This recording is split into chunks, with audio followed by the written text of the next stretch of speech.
Okay. Well, we'll just go with who's here, and whoever joins us, joins us. Let me tell you who I am. I am Coach L. Michelle Smith. I am an adjunct faculty member for the ELC Institute, and I'm so glad to be with you today. A little bit about my background here. I am the founder and CEO of No Silos Communication, LLC. It's a media and talent consulting, a talent development consulting firm, and we specialize in blending leadership development and strategic communication to empower, especially women and women of color, to be the best leaders they can be. And we actually support those Fortune 100s that they want to lead. I like to say I'm like Nike. I'm there for the leader. I don't do so much consulting with those companies to tell them how to work with their leaders. I actually work with those companies to work directly with those leaders. I'm a certified executive and personal coach, which means that I am credentialed by the International Coaching Federation. That means that I am credentialed and certified to work with the Fortune 500. And I also have the personal coaching practice. It's called The Shift, and we'll talk more about that later. I'm a three-time award-winning author. I have my third book coming out in June. The first one was called No Thanks, 7 Ways to Say I'll Just Include Myself, a guide to rockstar leadership for women of color in the workplace. Then there was a second edition of the book called No Thanks, the remix, and then the accompanying journal. And somewhere in there, my daughter got inspired to do a children's book of the same theme, No Thanks for Girls, 7 Ways to Say I'm Beautiful, Strong, and Enough, and the follow up that's coming up in June of 2023. Yes, please. 7 Ways to Say I'm Entitled to the C Suite. Secrets women of color need to know now to find their happy and thrive in an exclusive corporate culture. We'll talk more about that too, because some of the research that's in this deck comes from that book. So you're getting a bit of a sneak preview here. I'm a keynote speaker, so I travel the country, and if they call me out of the country, I'll also speak, whether that's virtually, just like I am now, or in person. And I love to engage with leaders who are looking to thrive and become the rock star leaders that they've always aspired to be. I have 25 years experience in and around a leadership. Of course, when I first started out, I wasn't a leader, but I spent about 15 years in leadership from VP level and up. I made VP before I was 30 years old, and I was able to make it to SVP before I was 40. And of course, I've run my own businesses, so I've been a CEO as well. And about 12 years of that time, I was actually supporting the C suite. So I know exactly what they need and what they're looking for. And of course, been there, done that myself. So important, because one of my missions is to make sure that our sisters are making it to the C suite. When I first wrote No Thanks, there was no one. We have the Shonda now, and we also have Rosalind, but that's two. When I wrote the book in 2020, Ursula Burns had retired in 2016. There was no one.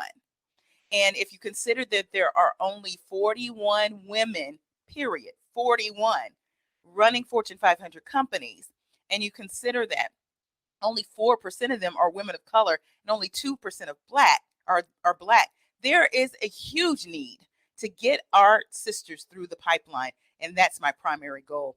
Um, the other thing I mentioned, I'm a serial entrepreneur, and of course, I'm an adjunct faculty member at ELC. Let's keep going.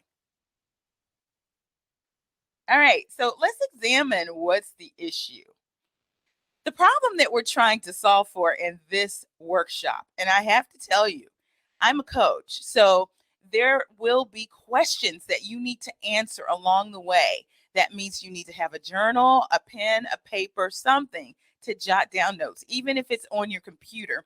And I want you to shout me out in the comments with some of your answers as well. But here's what we're trying to solve for. Why is there even a need to advocate for our sisters?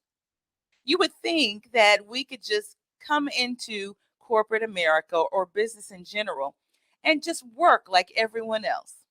But there's a problem, my sister. And the problem is that corporate businesses were not built with Black women in mind. And that's based on our color and our gender. You see, Business in corporate America was built to center white maleness. So, that being said, if you are not white and male, you are othered, which means that some have called it the double disadvantage. You don't quite fit. When you realize that the word corporate means one body, and that essentially says that we're supposed to kind of come together and be as one and act as one. How do you fit our square peg into this round hole? That's the issue. So if we step into a room and we're already not fitting, how do we find people who will advocate for us? It's difficult. Let's keep going. So here's some stats for you. In the run up to No Thanks, the second edition, and as I began my research for Yes Please, I surveyed 100 professional Black women, high performing Black women. Now, mind you, we're talking about the Eagles here. These are the ladies like you that get selected to come to these leadership programs because your company believes in you and you've already proven yourself. So I talked to 100 of these women. They're also mid career and senior level women. And I asked them, are you happy in corporate America? Now, let me stop for a second. Why would I ask that question? Not simply because, oh, gee whiz, you're either happy or sad. It's grounded in applied positive psychology. My practice is grounded in positive psychology and neuroscience with a splash of mindfulness. But of course, there's that cultural nuance. I was interested to know if Black women leaders were happy because, according to positive psychology, happy people are successful people. Now, if Black women aren't happy in corporate America, we have something that we need to address. So, when I talked to the 100 women that I mentioned to you, all Black, 90% of them described their experience as a challenge, stressful, and I think the nicest thing I heard was meh. And the lowest number there expressed joy. It was probably about 10%. That's scary. That 90% of Black women are not happy in corporate America. We got to get you to happy. Let's keep going. Next slide. Okay. So, when it comes to happiness, there's some insights we're going to see here of what drives the happiness or what can hinder the happiness. Part of that is that these high performing Black women are trying to soar higher. They want to get to the E in the C suite. So I asked them based on color and gender who was the most helpful to them in their aspirations and who was the most harmful. And it's interesting because just about everybody you could think of wound up on both helpful and harmful lists. Okay. And so 43% tied. 43% said white men and 43% said Black women. They tied for the most helpful in their leadership aspirations. Now, here's where the other folks came in. White women came in at 22.5%. We had other women of color, that's non-Black, other women of color, coming in at 15%. And there you had Black men there at 12.5, I believe. Yes. This is interesting. How many of you would have guessed that white men, aside from other Black women, would top the list? Let me hear from you in the chat. Is that surprising to you? Or are you like me and all through my career, my most effective sponsors have been white men? I see Vanessa has a surprised look on her face in the chat. Yeah, it's shocking to a lot of people. But listen, as I've spoken to not just these 100 women, but also to my various clientele, it's an international clientele, as I have spoken to women, as I've spoken across the country, and even as I've just interviewed a lot of the women for the books that I've written. They all have the experience that white men have come to their support. Now, I want to just say, Remember, there is another list, and it's the hindrance list. But I will tell you a little bit of insight without giving away the farm for my next book here. We explore the whys, okay? There is a number discrepancy between the number of Black women in leadership that have the power to actually advocate for Black women, other Black women. You know, we've been told if you can't see it, you can't be it. We are all looking for Black women who look like us to advocate and sponsor us. But the problem is the numbers aren't there. Remember what I said. 2 in the top seats, CEO, let alone the rest of the C-suite, that are Black. Okay, let's keep going. Next slide. Okay, so here are the hindrances. Oh, Candace says she's not super surprised. I don't blame you, Candace. Let's see. I'm going to put my glasses on so I can read it. I'm not super surprised since they are in the most positions of power. You nailed it. They're not only in the positions of power, it's more of them. Yeah, but you got to believe they're on the other list too. Okay. So, mind you, these percentages are the respondents, the number of respondents, the percentages of respondents that answered. Okay. So, here we have nearly 60% of Black women leaders, high performing Black leaders, said white women were the biggest hindrance in their leadership aspirations. And no thanks, the remix, we went on and called her Karen, but she's that problematic white woman that gets in the way, that does some work jacking, that does some white splaining, that pretty much tries to cut you out of any leadership opportunities.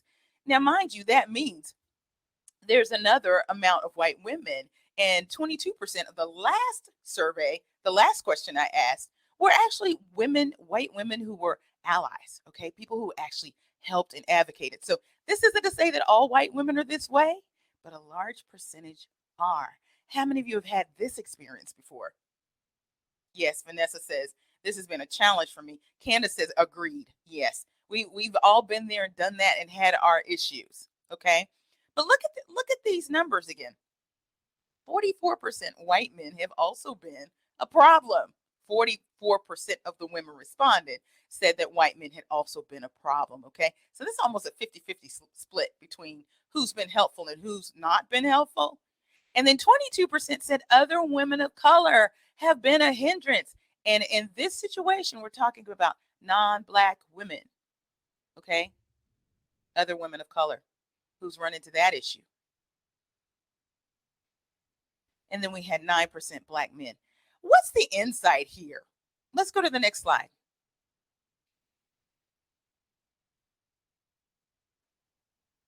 Next slide. Okay, so here's what we're coming to right now. Black women leaders would be our biggest accomplices if not for a great deficit in the leadership numbers. There's just not enough of us. That being said, this is a challenge. We pretty much know who's in our department. We know who's in our business unit. We know who's in our company. We can pretty much count them on our hands. And as we go through that leadership pipeline, as we start to ascend, the numbers thin because we're either pushed out, we are either walking out ourselves, or we're being pulled out. That's one issue that I'm covering when it comes to home life and the partners that we choose. You have to stay tuned for that one, and yes, please. But there's an incredible murkiness in who Black women can trust. This becomes a trust issue here, people, and this is what's driving the lack of happiness. There's a lack of trust. How do you know which white guy you can turn to? It takes time. That's the one thing. We know that some of them are allies. We know that some of them can do the dirty work. We also know that there are people of color who are more than happy to do the dirty work for them. Who has had that problem before? I've had that. Vanessa says it's so true. Trust is such a big issue. Absolutely. Now, the other point is this. There's a push-pull between those helping us and those hindering us. And this can leave us disillusioned. Wow. Yeah, I don't know about you, but this sounds a little bit depressing, but I got to tell you, there's a way around it. And that means we're going to have to double down as Black women looking out for our sisters. And we know that's challenging. It can be high risk. But you know what? Transformational leaders run to the risk, and there's more good in it than bad outcome. If you know your value and you're willing to stand in your power and stand up for your sisters. So let's start talking solutions here. Next page.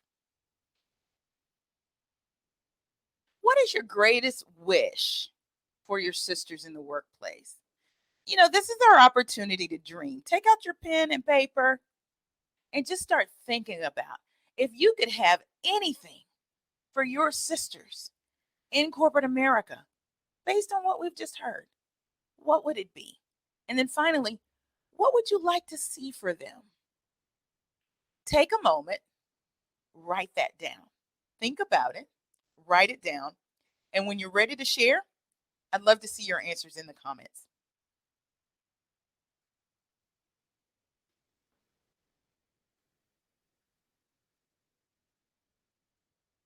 I see Vanessa's nodding her head.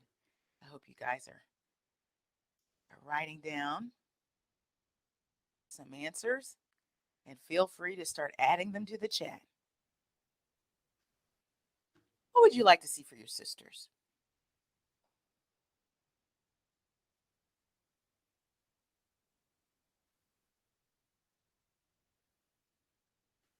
Work-life balance. Very good. Work-life balance or work-life integration. In other words, you want a little bit of self-care sprinkled in with the hard work. Is that what I'm understanding, Candace?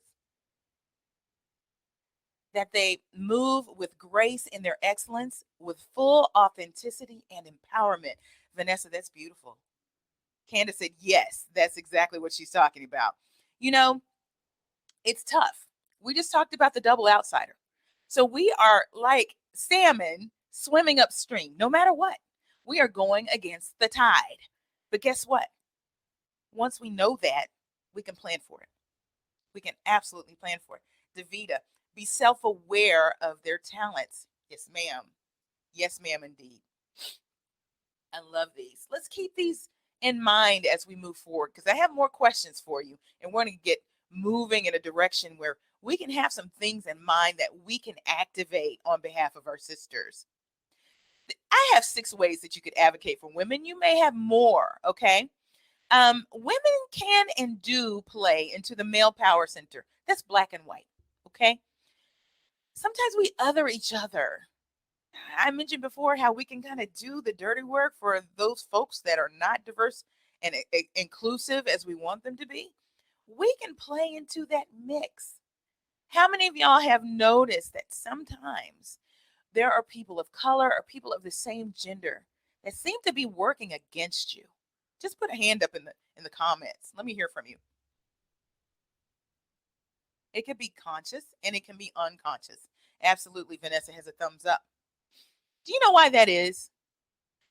As we explored privilege and we explore white male centric spaces, what we find is if you look at it as someone being centered, okay, and if we're othered, we're on the outside making a circle around them. You have to realize that it takes a village in this situation to make white supremacy and white centeredness and white privilege work. So that means that if everybody's on board, that agenda gets forwarded, okay? And so often it's unconscious and it's so conditioned for what we know to be true. My parents used to say that there are some black folks that think that white man's ice is colder. How many have heard that before? Yeah. For some of us, we think that's just better. And that's that white centric point of view that so many of us bring to the table where we devalue ourselves. So therefore, we devalue others that are like us.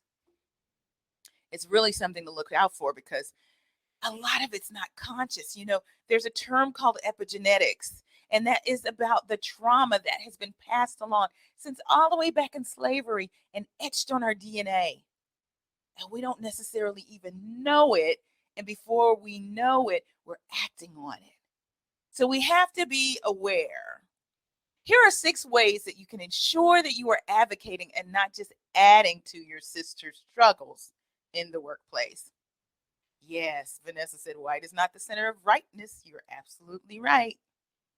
How many of you saw the example of how in the NCAA championships with the women's basketball teams, you had someone from Iowa making the same hand gestures as the young lady from LSU, and the lady from LSU was told she was inappropriate.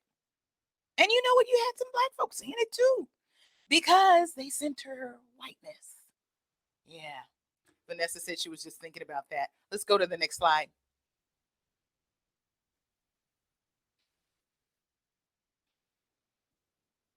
All right. Speak up. It's the most obvious. And it is also um, probably the one thing that we can do more so in the moment. You could also do it after a situation, but it has more impact when you do it in the morning. I mean, in the moment, excuse me.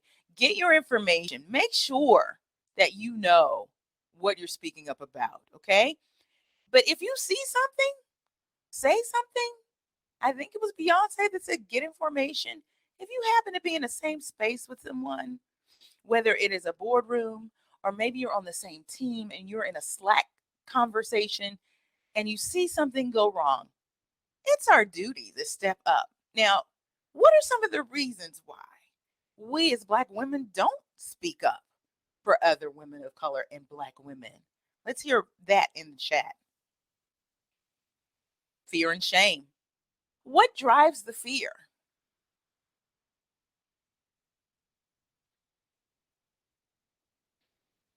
Being boxed out. Yes, absolutely. People can do these things to you. So, how do you plan for these things? Passed over, retaliation from others. Yes, you're absolutely right. But how do we overcome these feelings? Because here's the thing, most often when we're in situations where we feel like we're going to be retaliated against or we're going to be pushed out, passed over, it's because of something that we experienced in the past. Who can admit to that? Embarrassed? Yes. Who can admit that past traumas really do shape how we walk into new situations?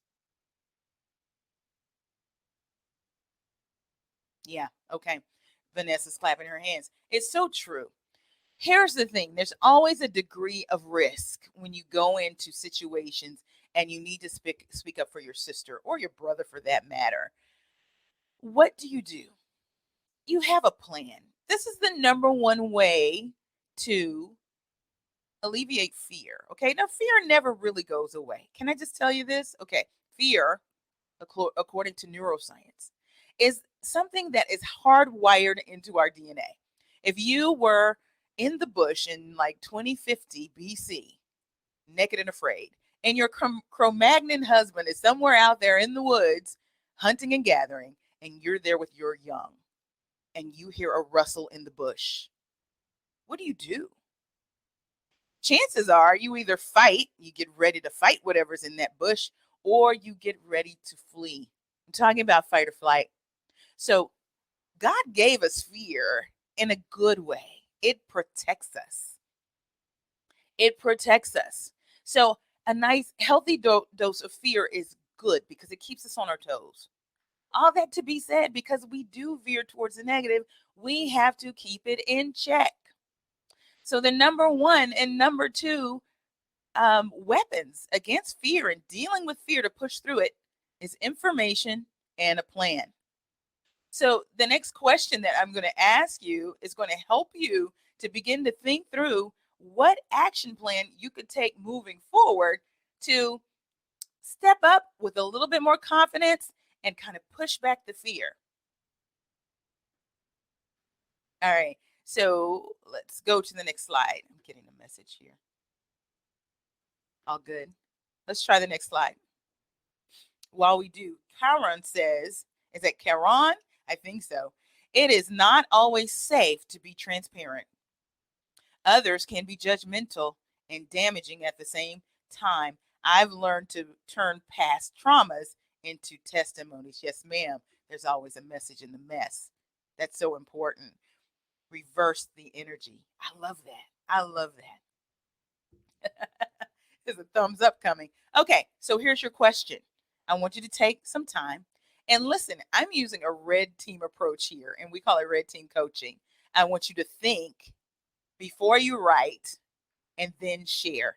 That gives you a moment of mindfulness and it helps you to explore a little bit deeper than you would if you just, like we do in the grind, write, share, and think all the same time and just start blurting out the answers. So take a moment to think about this question before you write it down, then share in the comments. Think of a situation that you are in recently where you witnessed your sister in a situation. What could you have done? What will you do in the future? So let's take some time. If I had my music, I'd be playing a little music like Jeopardy or something.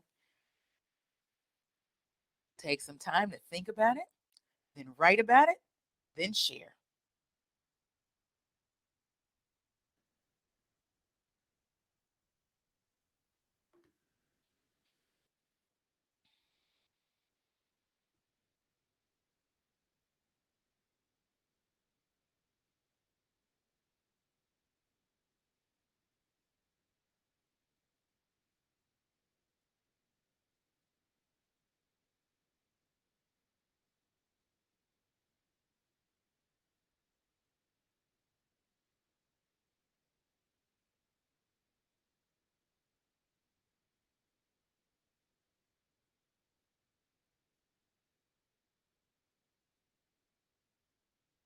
What could you have done differently?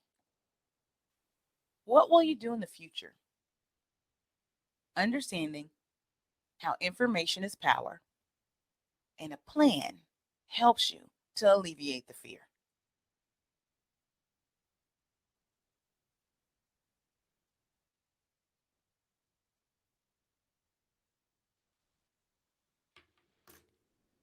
I have a hint for you. You don't always have to act alone. So think about you, but also think about your tribe.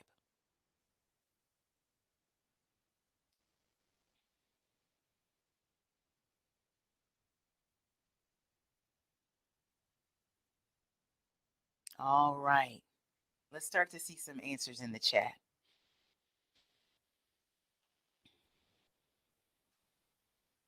What could you have done in the situation that you were in, that you witnessed? What might you do in the future? Let's hear from you.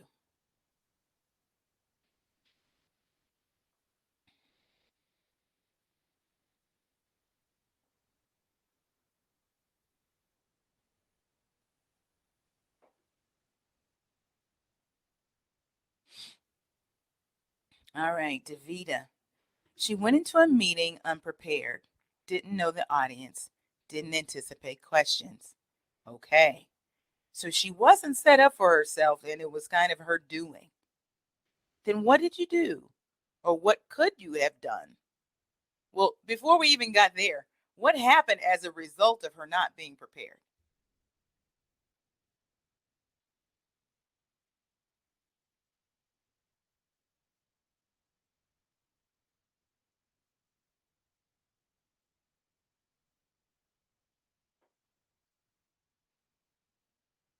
Okay, it was unproductive, and I'm assuming you mean the meeting was. The message was not well received. Okay, so Davita, what was the response? How did you see this manifest before your eyes? Was it immediate? Did people say things? Was there a scuttle afterwards? Did she take a hit with her reputation? What happened? There was a meeting after the meeting. Okay. Is this a situation where you feel like there was an over rotation on how they responded? Or was it just?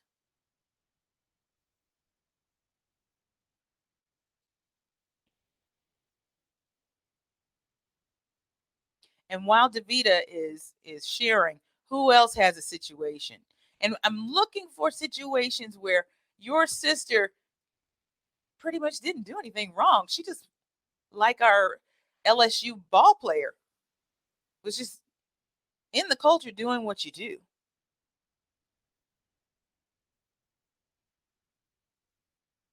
Davita, I would say it's very hard to stand up for someone who's not prepared and doing the right thing.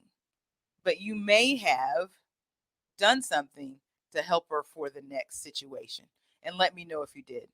But who has been in a situation where your sister was not in the wrong, but she still was in a scrape? She was either work jacked, she was white splained, you saw Karen come in and do her thing, she was undermined. Does anyone have a story?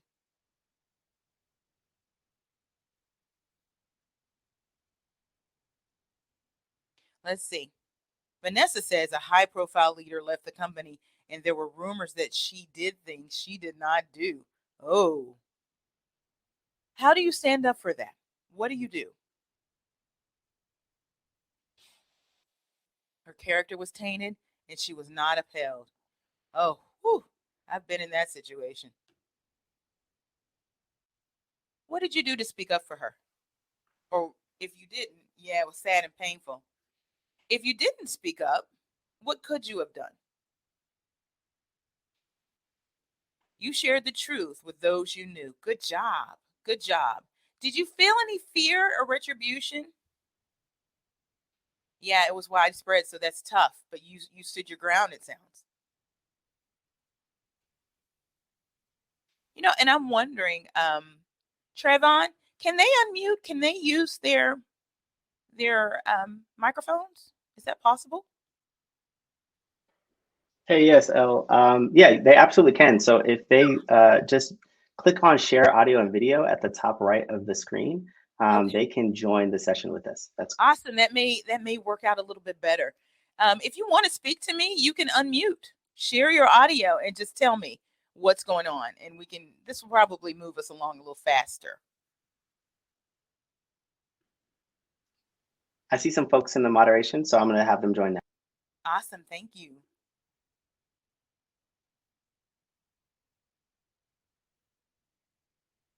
All right. When you're ready to speak up, just share your audio and go for it.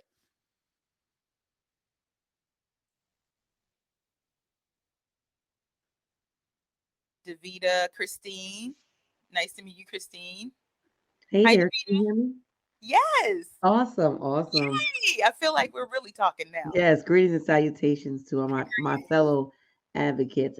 Thank you so much for having us. I just wanted to state that in the example that I provided earlier, I did go back and advocate for her to let her know, although it wasn't the example that you provided, the Sure. scenario that you were looking for specifically, I still felt as though I owed it to her to Hmm. speak to her instead of about her. So as I love another Black female, I wanted to make sure she knew she wasn't prepared, and this is what you do going forward. I love In a that. great tone that was received, and so she didn't feel under attack. It was really, and I would That's prefer good. somebody to do the same for me. So they're Right. talking about levels of effectiveness, not you suck. Absolutely. And you know what? You were uniquely positioned to Yes. have that conversation with her, where if someone else might have tried it, it may not have struck the same tone. Hmm. Timing is everything, right? And sometimes we let our sisters just kind of waft in the wind and allow the winds to blow however they may, and next thing you know, they're getting pushed out because they didn't have the opportunity to grow. Yeah. So good on Thank you. you. Good on you. Vanessa, I see you. Hello. Hi. It's so great to be here. This is such an amazing conversation. I am loving all the nuggets of wisdom. And like Davita said, I'm so grateful to be here. I'm glad Um, you're here. Awesome. Okay, let's keep moving then, Trevon. Okay, this is number 2. Be a mentor who empowers. And Davita, you did some of that just then. If you're a woman, Black woman in senior leadership, or you can be a peer, don't just take on mentees to stroke your own ego. How many of you are aware that this happens? That you can have mentees just because you want to have people around you. Have you seen this happen?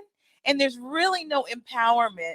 There's some sharing of experiences, and yes, they're getting good information. But I have found that the best mentors in my career, and also of those who have made it to the top, have had mentors that kind of they flip from time to time. They're not just mentors. Sometimes they sponsor you into things. Sometimes they're advocates. And you know that there's a degree of nuance between the advocacy and the sponsorship. The advocacy is more the cheerleader, the vocal cheerleader, and that sponsor is the one that'll bang that fist on the table and say, get it done, right? You can be a mentor who also empowers and gives these young women or peers the tools that they need to actually change their behavior and grow. And I think, Davita, what you shared was a really good example of this. Share information that they can really, really use. Don't spend all the time telling, well, you know, I've been in the business 25 years, and for 12 of those years, I did blah, blah, blah. Sometimes our mentors can blow smoke. Who's been in that situation? I've had a few mentors and sponsors that haven't been everything that they should be, but I've had some very excellent ones. This is your opportunity as a Black woman to pour into sisters and make it count. That way they can climb higher and faster. So let's go to the next slide and let's get to this next question. How might you add advocacy to your mentorship mix? Okay, think, write, and then share. So I'm going to give you about 5 minutes to do that. And then when you're ready, you can unmute and you can share what you have.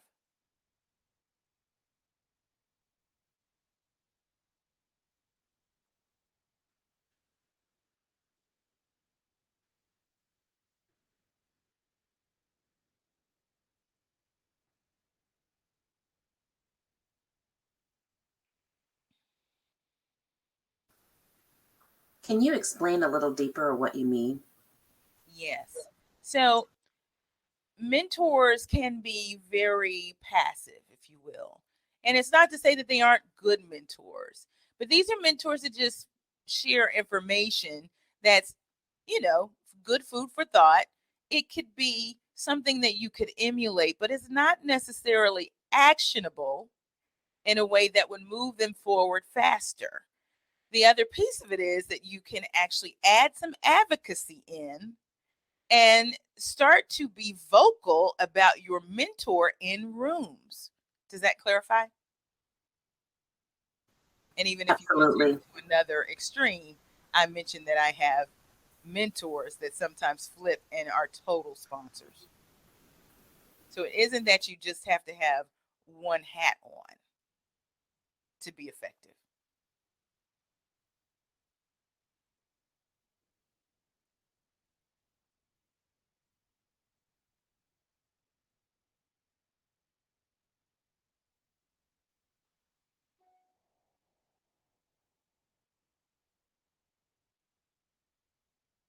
Okay, any thoughts?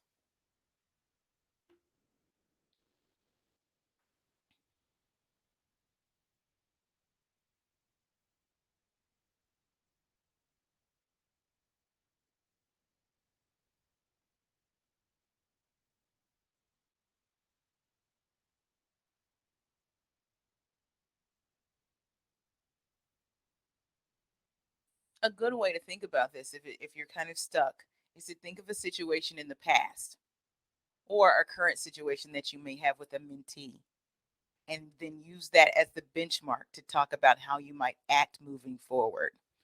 That way you don't have to think of a whole new scenario, but it will give you guidelines as to how you might act in the future.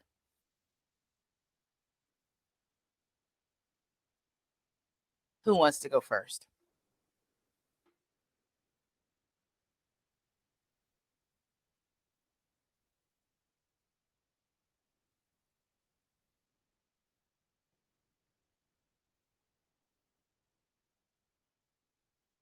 Okay, I'm just going to call on somebody.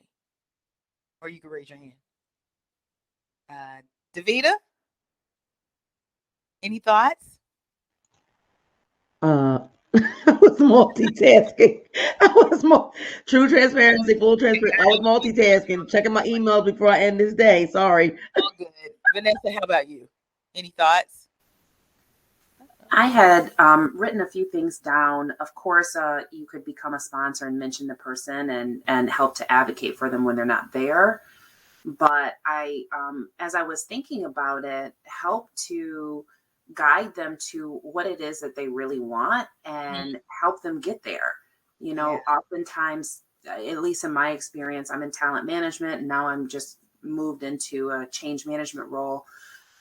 People can get stuck in a large organization and they don't necessarily know all the players in the game, and helping to introduce people, make introduction meetings within the business and also outside of the business to help bridge and create greater connection outside of places that they wouldn't see and they wouldn't know. So I like that. It sounds like you want to add more focus and really put a plan in place, more actionable steps to move them forward, even if they're stuck. You know what? That's usually the one thing that's missing in some of these mentoring relationships that seem to just be mediocre. That, you know what, we're just killing time going to lunch or having coffee or having these Zoom meetings. And you might get a few nuggets here and there, but how do I move it forward? And asking that very important question, Vanessa, what is it that you really want? That is so important because often we do not have clarity as individuals. And if we don't have that clarity, it's very hard to set goals. So, Vanessa, I think you nailed it. That's awesome. Any other thoughts before we move on? Okay, let's keep going, Trevon. Next slide. All right, up your CQ. Now, this is interesting because typically, if I'm talking to other women who may not be Black, up your CQ is pretty straightforward. It means learn other cultures. In this situation, I want you to be keenly aware of the nuances that you already know to be true about Black women and what we're up against. You know it from experience. But then I also want you to be very keen in understanding the cultural nuances that other women outside of Black America, their points of views and what they bring to the table.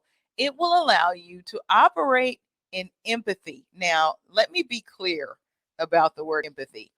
Empathy does not mean sympathy, which does not mean that you are looking to sympathize or even excuse the actions of other people. That's not what we're saying. Empathy simply means that you have a better understanding of why and what's behind and what's driving the other person. Now, if you can operate in that kind of cultural intelligence quotient, that's what CQ stands for, you will be able to read tea leaves a little bit better and act on some of the things that are happening in your environment. If you know that Susie has the tendency to go into meetings and speak over people because she just wants to be heard, and whether or not Susie actually knows what she's talking to or not, or talking about or not, can step on other people of color and sisters, you know going in that you can prepare for something like that. Okay? You understand? So know why and understand what drives other people based on their cultural nuance. This is so important to reading the room. It is very much tied to emotional intelligence. And let me tell you, you have earned this as Black women. We have a superpower when it comes to EQ because the trauma and adversity that we have experienced has provided us with the passport to peak emotional intelligence. And one step above that is cultural intelligence quotient. So that trauma wasn't all bad. Like, who was it said that they understood that in that trauma that there were treasures, that there's message in the mess, that there's collateral beauty in it. And one of those collateral beauty items is understanding that you get an extra dose of EQ simply because you allow that trauma to teach you. Okay? So, cultural IQ can be exercised for those other people who may be a part of that push pull and that lack of trust. You got to get underneath why they do what they do. So let's go to the next question. Let's see. Vanessa says, this was essential in a situation I just experienced with my new team. I was assuming one thing without considering their experience and challenges. Yes, ma'am. Absolutely. And sometimes, if we aren't allowing the trauma to teach us and inform us, but drive us to decisions and actions without really delving into what's going on, you can miss crucial cues and crucial steps that will lead you down the path that you really should go.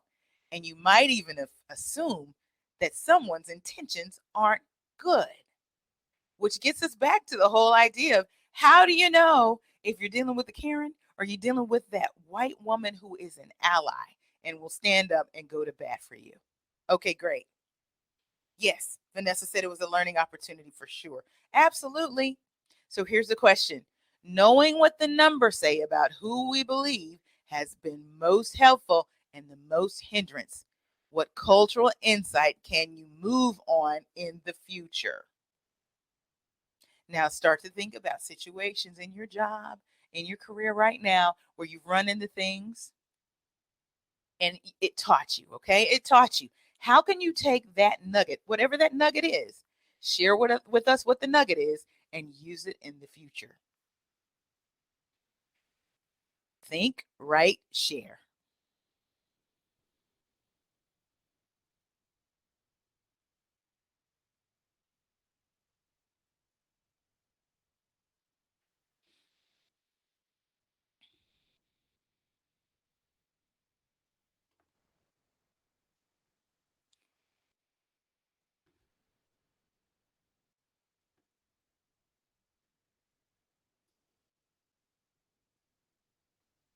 For those of you who aren't in moderation, if you still want to use the chat, please do. Those of you who are revealing your video and your audio, feel free to share as you see fit.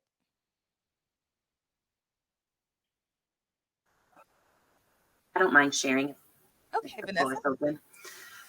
One thing that showed me is that I really need to broaden my circle of influence and branch out my network. My network is very people like me that look like me or are a woman. Yes. And or are some other marginalized group. And I don't have that many people in my network that are white males. Yeah. I don't always feel comfortable in that space.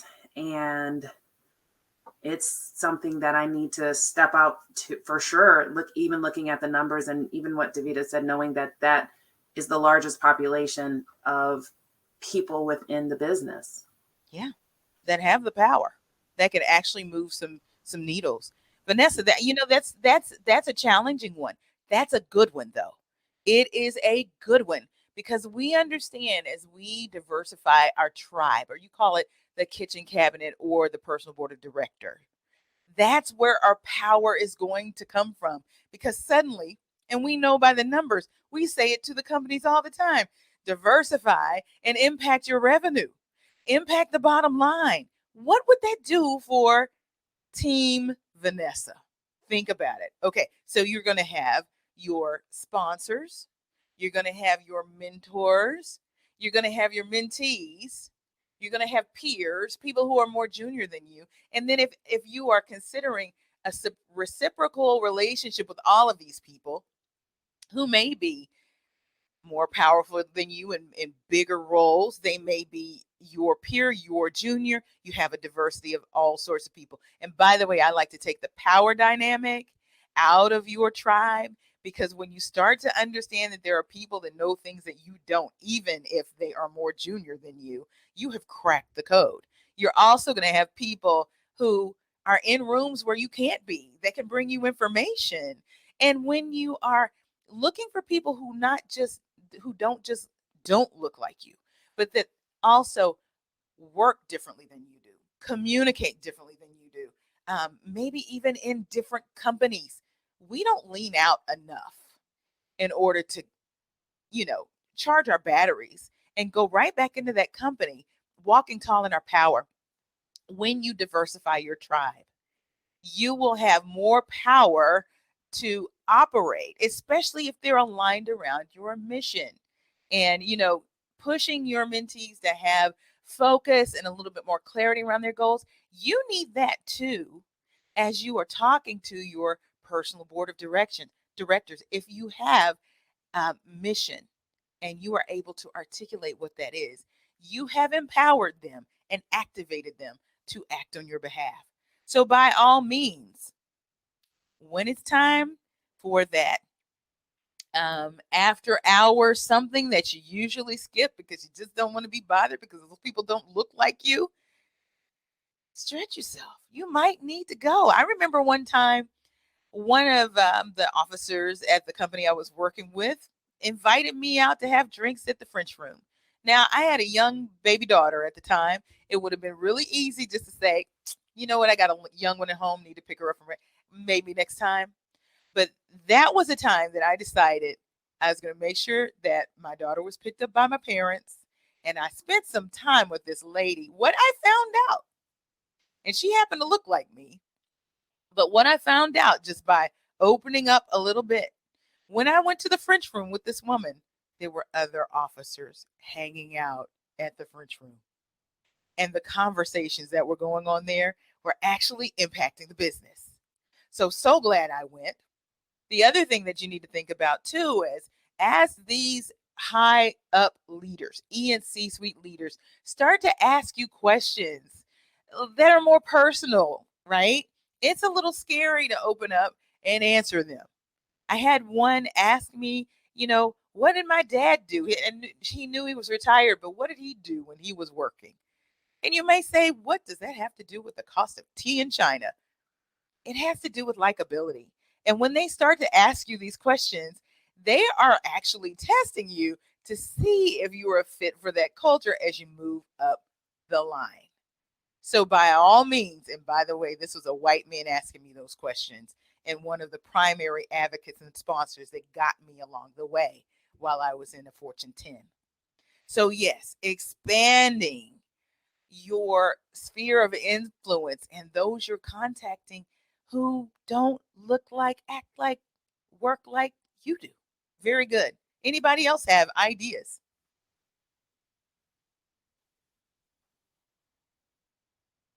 All right, let's keep moving then. Next slide.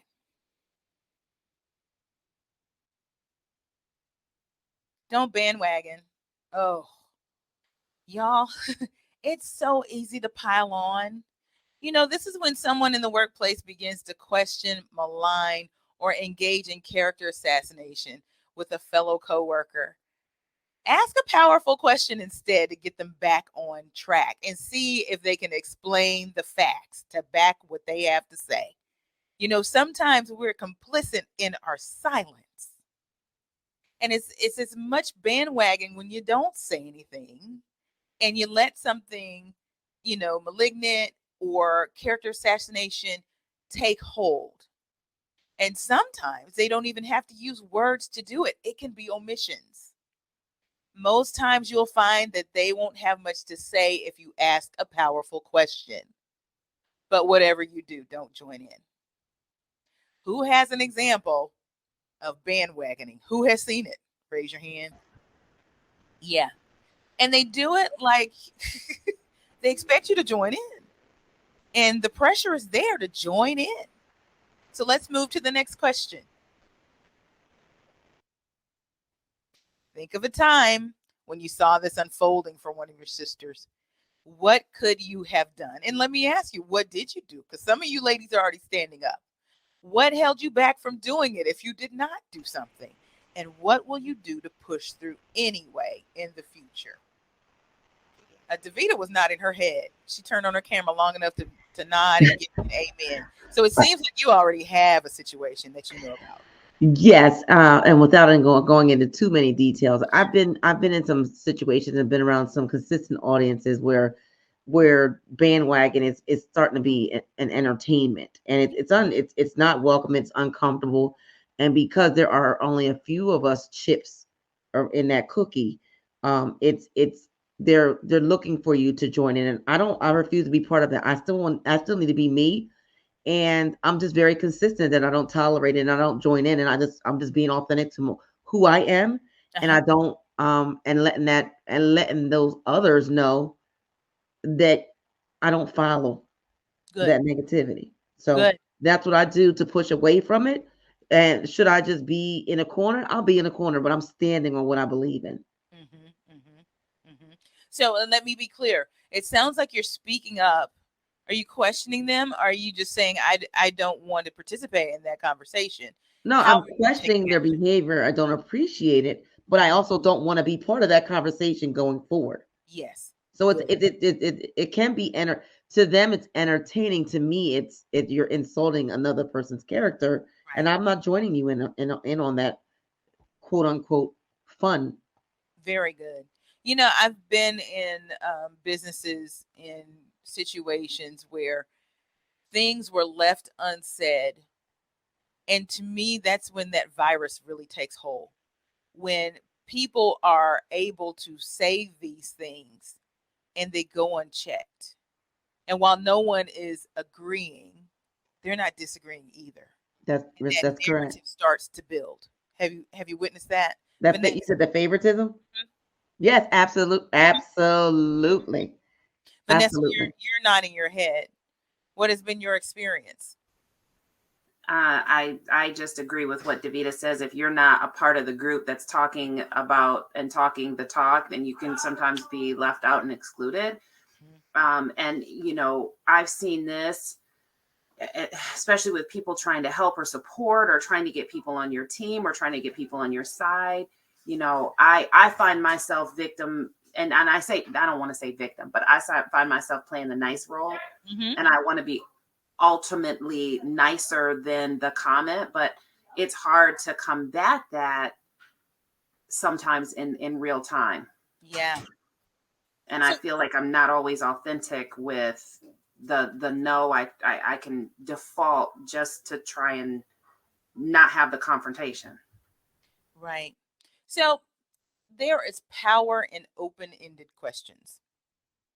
And as a coach, we use them a lot just to get people to think. And while these aren't necessarily leading questions, it allows the other person to start to explore a different narrative than the one they already are taking hold to.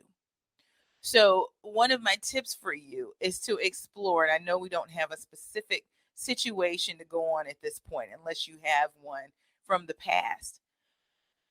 Ask an open ended question that can reset the environment. And questions don't have to be combative. And I think that's one of the things that may set us up to get into conflict with whoever is saying the thing that may be, inappropriate. You don't want to come off as combative or trying to raise conflict, but definitely trying to move the conversation forward in a constructive way. So let's say um, Shaniqua is the one that's being talked about, okay? And they're maligning her work, and you happen to know that this just isn't, true, or maybe there is a shred of truth to it, but you still want to get us back on productive footing. What might you say? So I'm going to role play, okay? And I'm going to be, Mr. Hotshot talking about Shaniqua who didn't deliver on that last project. Okay, so we're out to drinks, and I have this project that's due, but my goodness, everybody seems to be doing well, but this Shaniqua girl, I mean, she just seems to not know what on earth she's doing, and I don't know if I'm going to make my deadline because Shaniqua is working on things. I really would like to move her off my team. Now, this is your opportunity to respond with an open-ended question that will get us back to a productive conversation.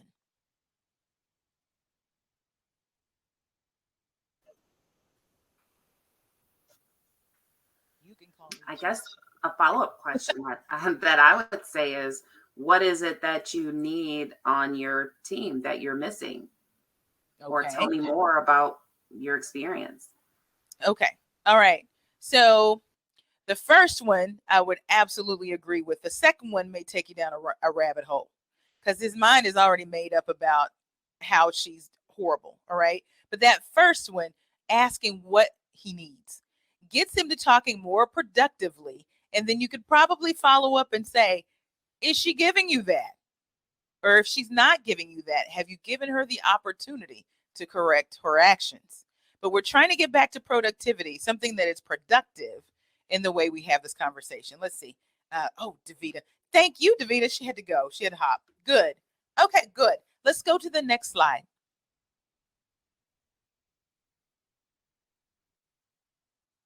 Be a sponsor. So we're going to ratchet up the mentoring with the advocacy splashed in, and we want you to be a sponsor.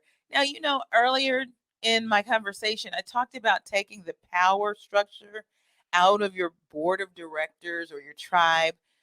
This is really important because there are ways that you can sponsor someone who is actually a peer and not necessarily someone who's more junior than you. And that kind of it broadens your sphere of influence. There are people that that you have relationships with that perhaps your peers do not. And if you really believe in their work, you can raise their name in rooms where they're not accessible or make opportunities happen, throw their name in the hat, do what you have to do, but put your skin in the game. And so often we are very concerned and tiptoeing because we're so concerned about what's happening with us. And mind you, sister, that seems like a lot in and of itself. Don't get me wrong. I'm not downplaying that at all. But if you know your value, know what you bring to the table, know that you could go get another job if you needed to, it's not going to be as big of a leap to sponsor somebody who looks just like you, even if you don't hold a powerful, powerful position. And I think this is what we've been mistakenly doing, leaving it to the EVPs, the SVPs, the C suite folks to do the sponsoring when you can do some sponsoring on your own. Sponsorship isn't only for people with a certain title. You can sponsor someone by advocating for them when they do a good job. If you know that there's something that you have some leverage on, leverage that for your sisters. Let their bosses know in writing. Oh, I used to love this at the company where I used to work. And it seemed like it was a part of the culture. But if it isn't a part of the culture, break the culture. Send the email, copy your peer. Let the boss know that they are awesome. And shout them out with the leaders you have access to that they don't. And when positions, opportunities, stretch goals come to fruition, throw their name in the hat. That can't hurt you. So let's go into the next slide. What will you do to be a sponsor for your peer or someone more junior than you? Let's talk about one small step that you could take beginning today.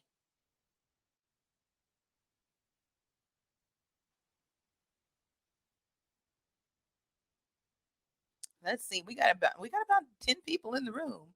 So I see Vanessa's face. Some of y'all are in the chat. So let's talk about what's going on. What can you do to be a sponsor? Let's think of a situation. Maybe you know somebody and you think of this sister and you're like, this sister gets it. And you know what? She is smart and she is talented. What small step can you make beginning today to start to sponsor a peer or someone more junior than you?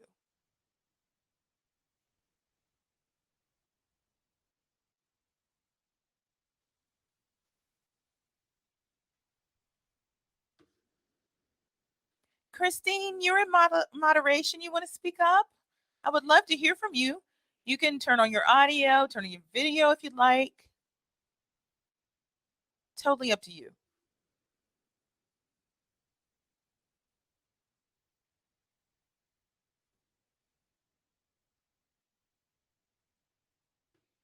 Any thoughts? Vanessa, because I can see you, you know I'm going to call on you. Oh, Karen is trying to unmute. Okay, well, put it in the chat if you can't. One suggestion that I can think of is scheduling time to meet with this person just to learn more about what they're doing so you can speak, on behalf of what they're actually doing as well. Awesome. So get the information and make yourself plain, let people know that this is what you want to do. Vanessa, is that something you commit to? Is there a real person that you want to engage like that? Yes, there actually is. Good. Who else? Karen, I think our support is telling you that you can click on the share audio and video button at the top right side of the screen, and then maybe we can hear you.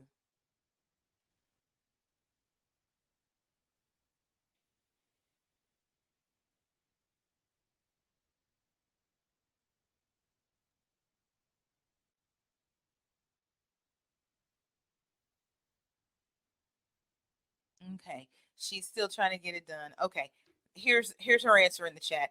I get them involved with what I'm doing that's very visible without actually letting them know. Oh, wow. Okay, I like that approach. So tell me though, is there a reason why you don't tell them? Less pressure? Okay, all right. What if you formalize their relationship? Because this is what our sisters really, really need. They need to know that they have a sponsor. What might happen if you formalize a relationship?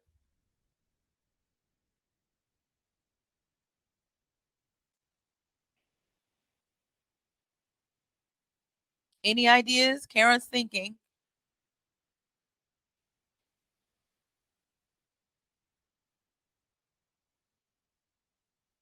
I'll tell you a little story. One of the ELC members is pretty. Oh, she made it. She made it into moderation. Awesome.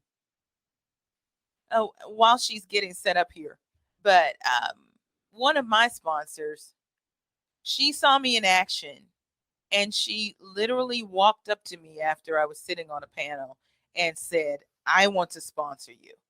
Now, in that situation, she was holding herself accountable because other people were listening when she said it. But it also let me know that I had somebody that I could turn to and actually make an ask if I wanted to. Karen, you want to try your audio now?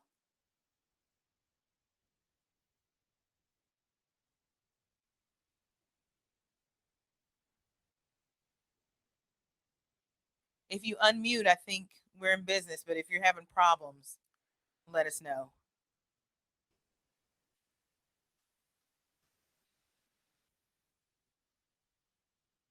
Yeah, I think she's still having problems. Try us out in the chat.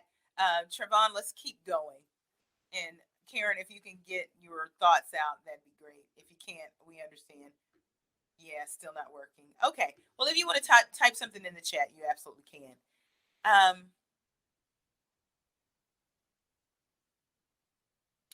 Did we miss a slide? Okay. Looks like our slides might be a little bit mixed up here.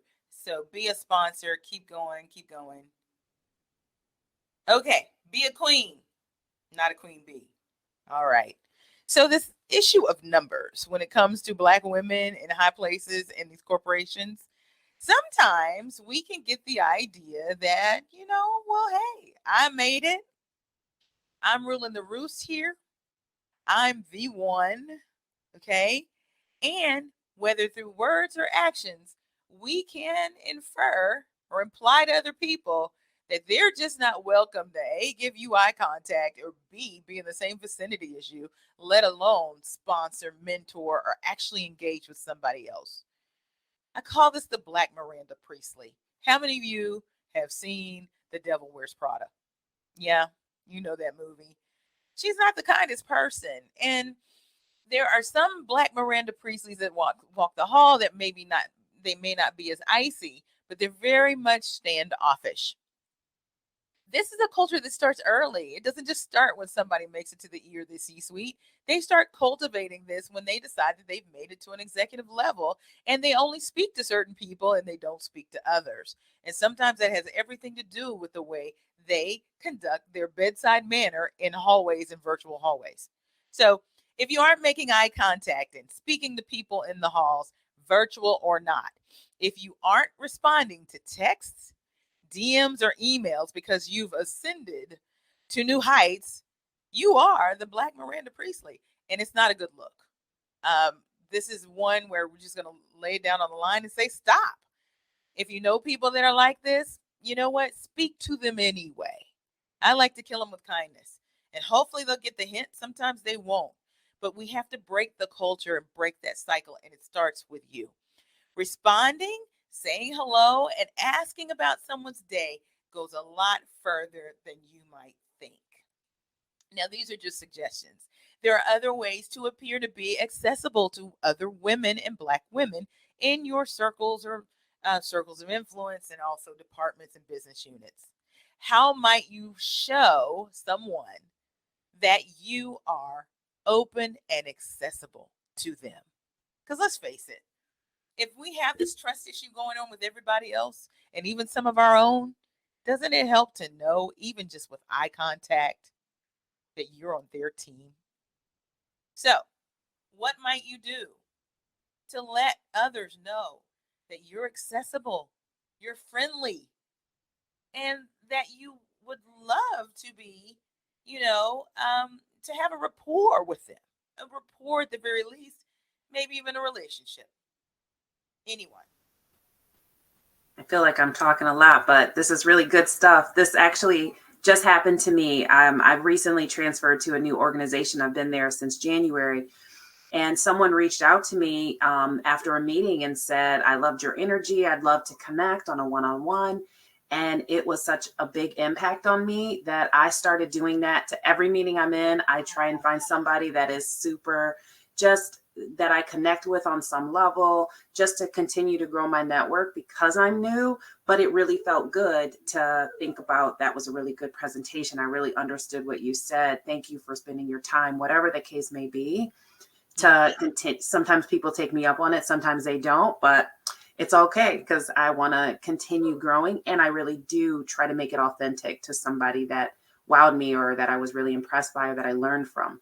I love it. It's contagious. I think that's what you just highlighted. When someone shares that energy with you, you want to pass it along. And that's what shifts the culture.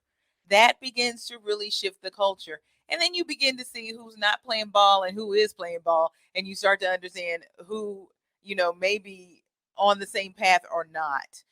It really does emphasize who is, for you and who's not. But since we're trying to be advocates, why not us? How many of you have noticed that there are introverted people in these spaces that may not be the one that's always raising their hand and having input and questions and speaking out loud? How might you reach out to them? That's something to think about too.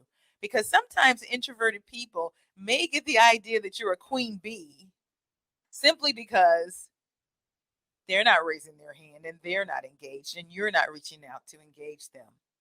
So try to think of ways that you can engage other Black women in meetings, in spaces where they may not necessarily feel that comfortable.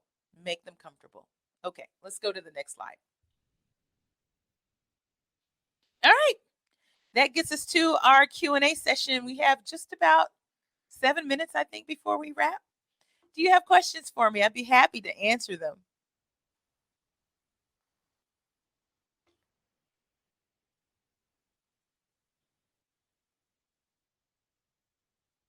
And if not, you know what? You can always reach out to me. So Trevon, let's give them the information on the next slide.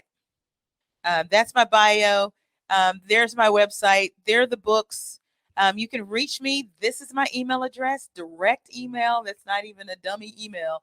I'm being accessible. I'm being a queen, not a queen bee. lmichelle@nsccoaching.co. There's no M, okay? If you put an M on there, it's not going to get to me. And then on LinkedIn, please connect with me. I engage with my community there. All righty, folks. I do have a question. If you're so open and willing, I am really thinking about the whole idea of reaching out to those who are not within my normal network, i.e., white males. How would I go about doing that? Just say, "Hey, would you like to connect and Well, share that's some?" awkward. And I can tell that you felt that way too, right? So let me give you a little bit of insight on how I look at networking and community building, okay? It's like a pyramid, okay? So at the bottom of the pyramid, you have your network. And these are people that you know how to reach and they know how to reach you, but you don't necessarily have more than a rapport, okay? You couldn't even say you have a real relationship. If you're thinking about this as it pertains to, say, like LinkedIn, which you can look at it and visualize this. There are certain people in your realm that you don't necessarily know, but you connected for some reason. You may have their business card or something like that. Let's rule those white guys out because you don't know them, right? Okay, let's look at your community. That's one layer up from your network. A friend of mine that's a marketing guru, his name is Ted Rubin, excuse me. He says that your network is your reach, your community is your power. Now, what makes them different is that community people have a relationship with you.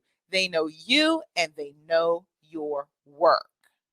Now, I tend to believe that there are some white men in that realm that maybe you haven't quite thought of. This is your opportunity to do a community audit. Okay? Think about it and do what I call shake the trees on your community. And if you're looking for a sponsor, start to look for those white men, and they don't have to be more powerful than you. I think I've already told you this. They could be peers, but these are the people who are already advocating for you. They're the people that will rah-rah you already. Okay? Shake the trees on your community, identify those folks. Because if you can identify those folks, the tippy top of the pyramid is your tribe. That's your personal board of directors. And those are the people that earn their way up to the top to be on that kitchen cabinet that you designate and you formalize. And by formalize, I mean everybody knows they're a part of that tribe and they're activated based on the mission that you have in mind. What is it that you want to achieve? And they can get behind that and add fuel to the fire. So, does that help? Think about your community, and your community isn't just who do I know on my floor? Who do I know in this business unit? Who do I know in this company? Who do I know in this industry? There may be someone even outside of those realms. So broaden and stretch your ideas. It won't be as intimidating as you might think. The other thing that you need to do, I'm a huge fan of attracting opportunity.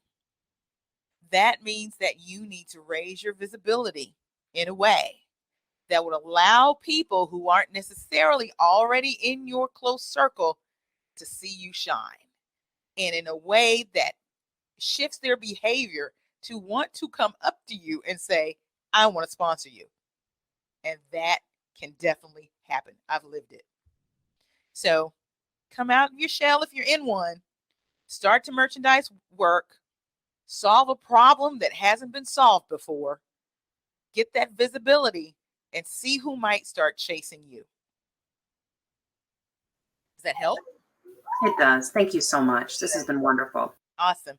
Any other questions before we call it a wrap? All right, then. Listen, if you have more and maybe you didn't want to shout it out here, here's my contact information. Also, know that I'm on Instagram, Twitter, LinkedIn. I've got LinkedIn, Facebook, and TikTok. L. Michelle Smith. All right, folks. Thanks so much for your time. It's been a pleasure.